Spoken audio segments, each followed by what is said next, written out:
انہی آسان الفاظ سے کوئی تمہارے سامنے اللہ رسول کی بات کرے تو تمہیں سمجھ آنی چاہیے. قرآن چلو پہلے سمجھ لیتے ہیں کہ چلو عربی میں تھا، اب تو ہر زبان کی ٹرانسلیشن اویلیبل ہے. اس کے باوجود بھی اگر تم قرآن کو نہیں سمجھ رہے تو کتنی بڑی غفلت کر رہے ہو. تمہاری دیکھو نا، اپنے بڑوں کو دیکھو، وہ لوگ صرف تلاوت کی حد تک محدود ہیں. ان کی زندگیوں میں کتنی بدعات ہے، ان کی زندگیوں میں کتنے ایسے گناہ ہیں جن کو وہ گناہ نہیں سمجھ رہے. ان کی وجہ سے دیکھو نا تم لوگوں کی شادیاں کتنی مشکل ہو گئی ہیں. کیوں؟ حالانکہ وہ قرآن پڑھتے ہیں، فجر کی نمازوں میں لمبی لمبی رکعتوں میں لمبی لمبی سورتیں پڑھتے ہیں، لیکن وہ اپنی زندگیوں کو چینج نہیں کر پا رہے. کیوں؟ کیونکہ وہ دیکھا دیکھی کا علم فالو کر رہے ہیں. کوئی ریسرچ نہیں، کوئی لکھ پڑھ نہیں، کوئی کتابیں نہیں پڑھ رہے، جس کی وجہ سے وہ بیچارے بس اپنے خاندانی نظام پہ چل رہے ہیں، اسلام پہ تھوڑا اور خاندان پہ زیادہ چل رہے ہیں. تو کیا تم بھی ان کی طرح ہونا چاہتے ہو؟ اپنے دادا کی طرح، اپنے پردادا کی طرح، اپنے بڑوں کی طرح، اسپیشلی ان بڑوں کی طرح جن کو نہ دین کی سمجھ ہے نہ دنیا کی سمجھ ہے، پھر بھی وڈے وڈیرے بن جاتے ہیں، ہماری زندگیوں کے فیصلے کرتے ہیں. تم اس طرح کے بڑے بننا چاہتے ہو؟ اپنی آنے والی نسلوں کو اس طرح کا فرعون بن کے سامنے آؤ گے ان کے؟ نہیں نا. تو تم اپنے آپ کو چینج کر سکتے ہو نا. کیوں؟ کیونکہ تمہیں اللہ نے ایبلٹی دی ہے، سکلز دی ہیں، تمہارے اندر موجود ہے. تمہارے دادا پردادا جو ہے سوشل میڈیا نہیں جانتے تھے، تم جان چکے ہو. تو ان کے چھوڑے ہوئے رواج تمہیں آج تنگ کرتے ہیں کہ نہیں کرتے؟ یہ شادیاں کن کی وجہ سے مشکل بنی ہے؟ انہی کی وجہ سے، ان کے فضول اور گھٹیا طریقوں کے رواجوں کی وجہ سے. سونا جیسے فرض ہو گیا ہو شادی میں کہ سونے کے بغیر تو شادی ہی نہیں ہے. کہاں سے آیا یہ؟ اسلام نے سونا فرض کیا ہے کہ جب تک لڑکی کو 10 تولے سونا نہیں دو گے، جب تک لڑکے کو انگوٹھے کی سونے کی انگوٹھی نہیں پہناؤ گے، تب تک شادیاں نہیں ہوں گی. یہ اسلام نے درس دیا ان باتوں کا. کس نے دیا ہے؟ خاندان نے. تو تم خاندان پہ چلنے آئے ہو یا اسلام پہ چلنے آئے ہو؟ ہاں بتاؤ. مجبور ہوئے ہو کہ نہیں ہوئے ہو بڑوں کی وجہ سے؟ بول سکتے ہو کچھ؟ کہہ سکتے ہو کہ امی الاؤ نہیں ہے یہ ساری چیزیں، یہ ناچنا گانا الاؤ نہیں ہے شادیوں میں؟ امی یہ فضول کے رواج، یہ مہندیاں کرنا، یہ رسمیں کرنا، یہ سہرے پہنانا، یہ انگوٹھیوں کا طلب کرنا، یہ جوتا چھپائی، یہ دودھ اور مکھن ملائی پتہ نہیں کیا ہے. امی جب یہ چیز اسلام کا حصہ ہے ہی نہیں تو ہم کیوں کر رہے ہیں؟ ابو جب یہ چیزیں اسلام کا حصہ ہے ہی نہیں تو ہم کیوں کر رہے ہیں؟ تو آپ کا ابو بھی کیا کہے گا؟ یار لوگ کرتے ہیں کیا کریں. ہاں تو آپ کو پتہ ہے میں آپ کو ایک حدیث روزانہ سناتا ہوں جب بھی اس کا موقع آتا ہے. قیامت کے دن جب تم مر جاؤ گے نا، اور تمہارے باپ دادا بھی مر جائیں گے، جب اللہ رب العزت انہیں دوبارہ زندہ کرے گا، اپنے سامنے کھڑا کرے گا، تو پتہ کیا اعلان کرے گا؟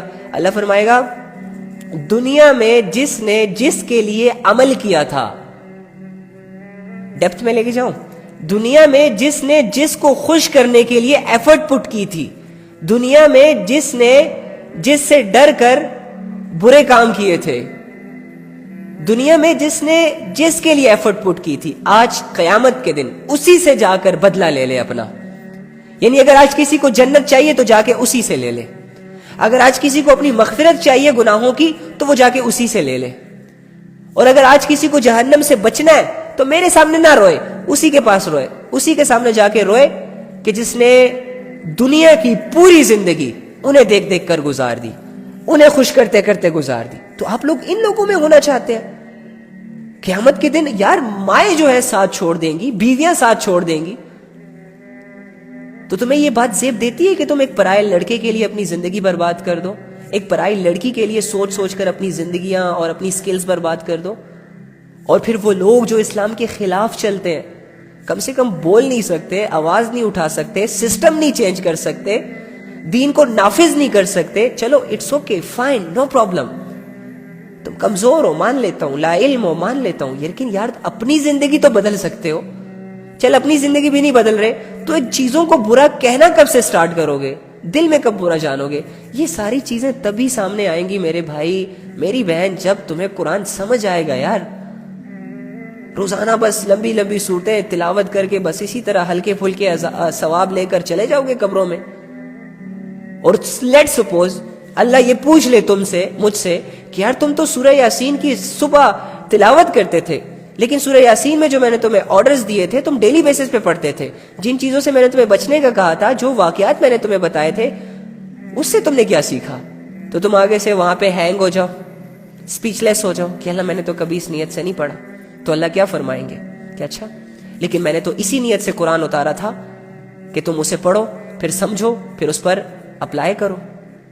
یہ ہے ہماری سب سے بڑی غلطی یار، ہم قرآن سے اپنے اللہ کو نہیں پہچان پا رہے۔ لوگوں کے پاس اللہ کا تعارف نہیں ہے، لوگ قرآن سے کاپی کر کے آپ لوگوں کو بتا رہے ہیں۔ آپ لوگ خود جائیں نا یار، کیوں نہیں اٹھاتے قرآن؟ کیوں نہیں پڑھتے اللہ کی تعریف کو، اللہ کی ان باتوں کو جو اللہ تعالیٰ خود چاہتے ہیں کہ تم پڑھو اسے؟ لوگوں کی باتیں مجھے پتہ ہے تم پہ اثر نہیں کرتی، یہ میری باتیں ہیں نا، ابھی بس 5-10 منٹ کے لیے تم سیدھے انسان بن جاؤ گے، یہ میری لائف اینڈ ہوئی، باتیں بھول جائیں گی تم سے سب۔ ہاں اسی طرح باقی جتنے بھی لوگ ہیں جو تمہاری اصلاح کی کوششوں میں لگے ہوئے ہیں، ایک کان سے سنتے ہو، دوسرے کان سے دے دیوار پہ مارتے ہو، وہ بات نہیں بدل رہی تمہیں لوگوں کی باتیں۔ ہو سکتا ہے قرآن جو ایک معجزانہ کتاب ہے، جو کہ نبی صلی اللہ علیہ وآلہ وسلم کا سب سے بڑا معجزہ ہے، وہ تمہیں بدل دے، لیکن وہ کب بدلے گا؟ جب تم اس معجزے پہ یقین کرو گے، جب تم جاؤ گے اس میں میریکلز ڈھونڈو گے، اس میں تم اپنے اللہ کو تلاش کرو گے۔ ادروائز اللہ کے تعارف کے بغیر اگر اس دنیا سے چلے گئے تو تمہیں تو نہ حلال کا پتہ ہوگا نہ حرام کا پتہ ہوگا، تو کیا حلال کرو گے اور کیا حرام سے بچو گے؟ جب تمہیں اللہ کا ہی نہیں پتا ہوگا، لیٹ سپوز مجھے اللہ کا نہیں پتا، میں اگر اب مجھے کوئی کہے کہ اللہ کی عبادت کرو تو میں کہوں گا کہ کس کی عبادت کروں؟ کون ہے اللہ؟ چلو ہم فیملی سسٹم سے اللہ کا عقیدہ اپنے دلوں میں بٹھا چکے، بائی برتھ مسلم ہو گئے، اوکے فائن، مان لیا اس چیز کو، ٹھیک ہے، لیکن آج بھی جب ہمیں کہا جاتا ہے کہ اللہ کی عبادت کرو تو کیا یہ بات دل پہ اثر کرتی ہے؟ کیا تم کرتے ہو اللہ کی عبادت؟ نہیں کرتے، میں نہیں کرتا، منہ موڑ لیتے ہیں۔ تو ایکچولی میں یہ کیا ہے کہ لوگوں کی باتیں لوگوں کو سمجھانا، جس طرح نبی لوگوں کو سمجھاتے تھے نا کہ اللہ کی طرف آ جاؤ، تو آگے سے کہتے تھے ہمیں نہیں بات سمجھ میں آ رہی۔ نوح علیہ السلام جب لوگوں کے پاس جاتے تھے نا کلمہ لے کر کہ لا الہ الا اللہ پڑھ لو، ایک اللہ کو مان لو اور اپنی باقی بچی کچی زندگی جو ہے اسی کے حوالے کر دو، اسی کو راضی کرنے کے لیے اپنی ایفرٹ پٹ کرو، تو پتہ ہے وہ کیا کرتے تھے؟ وہ اپنی چادریں کندھوں سے ہٹا کر نا اپنے اوپر ڈال دیتے تھے تاکہ نوح علیہ السلام ان کے پاس ہی نہ آئے اور کوئی اللہ کی باتیں ہم سنیں ہی نہ۔ اور بہت سارے لوگ تو اتنے ایسے بھی ظالم تھے کہ یہ تو ہمارے نبی کے دور میں بھی ہوا، ہمارے نبی خود بھی جب کسی کے پاس چل کر جاتے تھے نا تو وہ لوگ اپنے کانوں میں انگلیاں دے دیتے تھے، نظر انداز کرتے تھے، اگنور کرتے تھے۔ اور یہ اگنور کرنا، یہ نظر انداز کرنا، یہ کانوں میں انگلیاں دے دینا، یہ محمد کو یہ کہنا کہ ہٹو ہٹو ہٹو میں نے تمہاری بات نہیں سننی، ایکچولی میں کس چیز کو ریپریزنٹ کر رہے ہیں؟ کہ ہم نہیں کر سکتے اللہ کی عبادت، ہم نہیں چھوڑ سکتے حرام، ہم نہیں کر سکتے حلال، ہم نہیں کر سکتے شریعت والی زندگی پر اپلائی، میں نہیں کر سکتا فالو اسلام پر، اس لیے مجھے رہنے دو ناچنے میں، گانے میں، زنا کرنے دو مجھے، شراب پینے دو مجھے، وغیرہ وغیرہ وغیرہ۔ تو ہم بھی بیسیکلی اگر صرف اللہ کو یہ کہہ رہے ہیں نا کہ لا الہ الا اللہ، اور ہم کہتے ہیں سبحان اللہ الحمدللہ، یاد رکھیں جب تک یہ اثر نہیں کرے گا نا دل پر تو صرف محض الفاظ ہی ہیں۔ جس طرح یہ میری باتیں عام سی باتیں ہیں، اسی طرح قرآن کے سارے الفاظ آپ کی نظروں میں، میری نظروں میں، ہمارے گھر والوں کی نظروں میں صرف الفاظ ہیں، صرف الفاظ۔ جب تک الفاظ کی گہرائیاں سمجھ نہ آ جائیں، جب تک الفاظ ہدایت بن کر ہمارے دلوں پر نہ لگ جائیں، تب تک قرآن جیسی کتاب بھی ہماری زندگیوں کو نہیں بدل سکتی۔ کیوں؟ کیونکہ اللہ رب العزت نے آپ کو کیا کہا ہے؟ ذالک الکتاب لا ریب فیہ ھدی للمتقین۔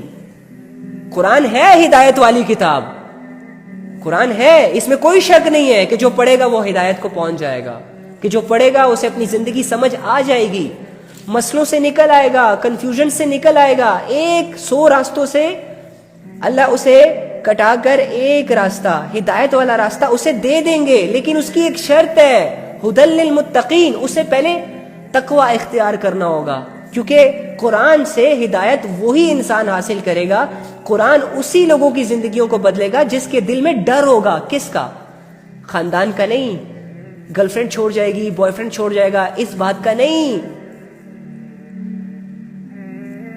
گھر سے نکل جاؤں گا، جاب ختم ہو جائے گی، بچے مر جائیں گے، بھوک برداشت کرنی پڑے گی، وغیرہ وغیرہ، ان چیزوں کا ڈر نہیں بھائی، جن کے دلوں میں اللہ کا ڈر ہوتا ہے، اور جو اللہ کے لیے سب کچھ قربان کرنے کے لیے تیار بیٹھے ہوتے ہیں، جیسے کہ صحابہ، حکم آتا تھا فوراً سے، سوچتے بھی نہیں تھے، ایمان لیول تھا۔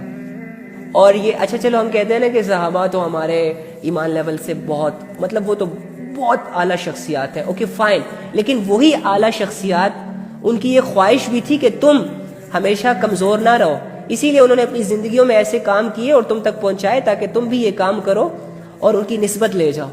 تم اگر اس بات کے پیچھے چھپ رہے ہو نا کہ صحابہ کی ایمان بہت بڑے ہیں اور اس وجہ سے تم ان کو کاپی نہیں کر پا رہے، تو یہ تمہاری مسٹیک ہے، یہ تمہاری کمزوری ہے، اور شیطان تمہیں دلاسے دے رہا ہے کہ نہیں نہیں وہ تو بڑے ایمان والے تھے کوئی شک نہیں، لیکن انہی ایمان والوں کی یہ خواہش تھی کہ تم کمزور نہ رہو، انہی ایمان والوں کی یہ خواہش تھی کہ تم اللہ سے غافل نہ رہو، انہی ایمان والوں نے اپنی گردنیں اسی لیے کٹوائی تھی تاکہ تم تک دین پہنچ جائے اور تم اس دین کی حفاظت کرو اور اسے دوسروں تک پہنچاؤ۔ کیا کر رہے ہو تم؟ کیا کر رہے ہو تم؟ تو لوگوں کے گائے ہوئے گانوں کو اپنی زبانوں پہ سجاتے ہو اور لوگوں تک پہنچاتے ہو، جنہوں نے نہیں سنا ہوتا تم انہیں پہنچا دیتے ہو، واٹس ایپ سٹوریاں لگا کے اپنی فیملیز تک پہنچا دیتے ہو، تم تو یہ کام کر رہے ہو نا۔ ہمارے صحابہ نے یہ کام نہیں کیا تھا، الحمدللہ ہمارے صحابہ نے نبی صلی اللہ علیہ وآلہ وسلم کی زبان سے جو الفاظ سنتے تھے اسی کو دین سمجھتے تھے اور دین کو ذمہ داری سمجھ کر اپنے آنے والی نسلوں تک پہنچا دیتے تھے، اور آنے والی نسلوں کو یہ بتا دیتے تھے کہ یہ باتیں اپنے تک محدود نہ رکھنا، آگے تک پہنچانا۔ تمہاری یہ سکلز پتہ ہے کہاں یوز ہو رہی ہیں؟ گانے لوگوں تک پہنچانے میں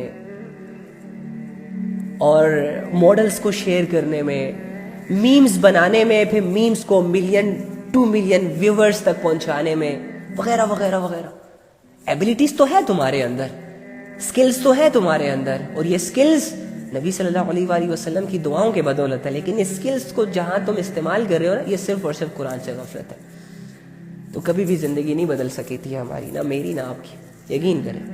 اوکے، اینی ہاؤ کیا بات ہو رہی تھی کہ قرآن جیسی کتاب سے بھی اگر ہم اللہ کو نہ ڈھونڈ سکے، قرآن کے ہوتے ہوئے اگر اللہ رب العزت کو ہم نہ پہچان سکے، اللہ کی قسم خسارے میں چلے جائیں گے،